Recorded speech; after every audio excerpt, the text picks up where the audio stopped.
dele. Por exemplo, aquela história da mãe lá, das duas mães e das crianças, é uma história que não foi nascida em Israel. Essa história é uma história árabe, né, que foi trazida. Tanto que o rei, o tempo todo fala o rei. Né? É uma história sobre um rei sábio. E essa história foi enxertada no meio das histórias de Salomão. Então nós temos aqui a monarquia tributária. Os profetas de Israel, eles serão aqueles, os responsáveis, estou falando aqui neste período, a profecia crítica de Israel, ou seja, os profetas que fizeram uma análise crítica, que procuraram falar a partir da mística de Javé e da análise que faziam da realidade. Esses profetas, eles surgem a partir mesmo aqui desse período. E vão até mais ou menos a época do exílio.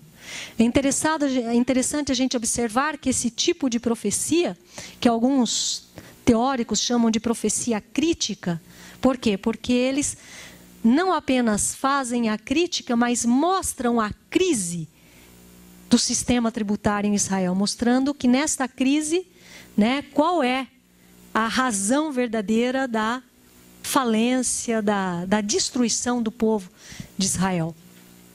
Então os profetas, eles procuraram fazer o discernimento no meio do povo. Isso vocês encontram aí na apostilinha também. Minimize esse quadrinho, por favor. Eu acho que ter o texto assim, de repente, é bom, né? O texto... Isso. Corre um pouco aqui.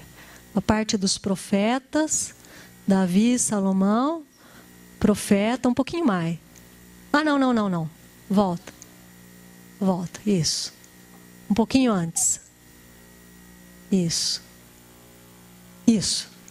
Eu queria o finalzinho e o comecinho. Um pouquinho mais. Isso. Então vejam, o profeta de Javé é aquela figura que não é um indivíduo isolado do resto, como às vezes nos parece. O profeta, ele está sempre respaldado por um movimento, né? Está sempre acompanhado por um movimento ou uma escola profética, uma escola teológica. E o profeta, ele vai ser o responsável pelo discernimento em Israel daquilo que poderíamos chamar de feitiço e o espírito de Javé. O feitiço para o profeta representa todo o dinamismo na sociedade, toda a estrutura, seja ela econômica, seja ela política, cultural, religiosa, que desvia o povo do seu caminho de vida, que oprime o povo, que engana o povo, que leva o povo para a morte. Então, esse é o feitiço que o profeta vai falar em termos de idolatria. Na compreensão do profeta, a idolatria, ela deve ser compreendida em três níveis ou três patamares, né? Nós, quando escutamos falar de idolatria, a gente fala, idolatria, quer dizer, os profetas, eles falavam contra aqueles que tinham outros deuses. Não se trata disso. A idolatria religiosa era uma forma de idolatria criticada pelos profetas de Israel. Por exemplo, o profeta de Baal era um profeta, o Deus de Baal. O Deus Baal era um Deus afinado com a monarquia tributária. Era um Deus manda-chuva, um Deus que favorecia a colheita, que favorecia vamos dizer, uma produção abundante e, portanto, favorecia também a tributação, o sistema tributário. Nas festas de Baal, haviam rituais de sexualidade. Os profetas, Oséias, Amós, vão falar assim, escuta, e como ficam os órfãos? Quem são os órfãos? São aquelas crianças que nascem da prostituição sagrada. Quem é o pai? Quem é a mãe? Quem que é a família?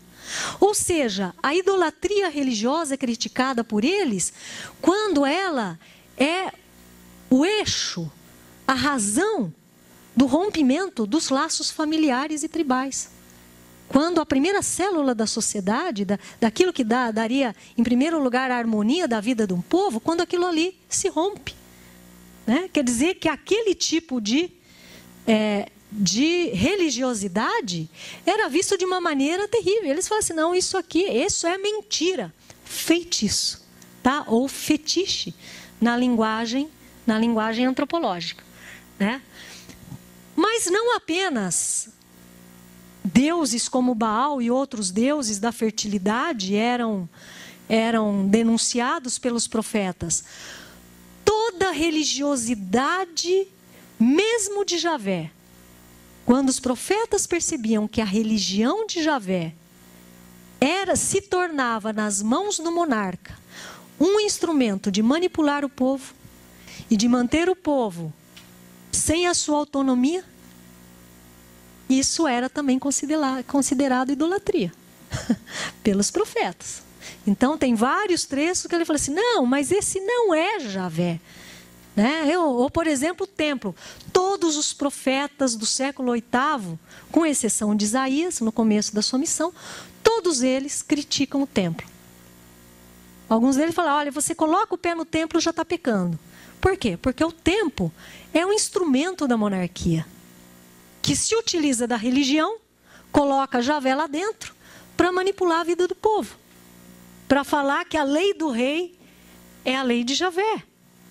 E não o contrário, né? Que a lei de Javé foi para manipular o povo. Então os profetas, eles vão ser contra a religiosidade de Javé, contra o sacrifício. Os profetas do século VIII, eu fiz o meu mestrado, né, estudando o sacrifício lá em Miqueias, é um texto contra o sacrifício, falando que o sacrifício não é do desejo de Deus. Né? Por quê? Porque as pessoas sacrificavam acreditando que com isso, sacrificavam, e até pessoas, né, na história das religiões tem muito disso, acreditando que com isso a ira de Deus se aplacaria, né? Que isso purificaria os seus pecados. E alguns profetas e vários textos bíblicos vão mostrar que não, que essa foi uma teologia errônea, uma teologia equivocada. Quando a sociedade busca o sacrifício, ela está se desviando dos verdadeiros problemas da violência. Né? Então busca ali o bode expiatório, né? A pena de morte, por exemplo, é uma forma secular, né? Não é secular, mas que corresponde à mesma coisa, né? Temos violência, o que tem que fazer? Tem que sacrificar aquele que é violento. Bom, se a gente for aprofundar, temos que sacrificar quase toda a população, porque a violência ela está enraizada na nossa história, né? 400 anos de escravidão. O escravagismo nos tornou violentos, nos tornou uma sociedade onde exercemos a violência de diversas maneiras, não apenas fisicamente, né? Mas discriminando, deixando pessoas na miséria, né? Então, esta seria a crítica à idolatria religiosa, né? O feitiço. Mas também outras formas de feitiço ou de idolatria são criticadas pelos profetas. A econômica. Quando toda forma de riqueza ocupa o lugar de Deus. Na verdade, idolatria é tudo aquilo que ocupa o lugar central na vida do ser humano e que não seja o Deus da vida. Até mesmo Deus pode ser uma idolatria na visão dos profetas.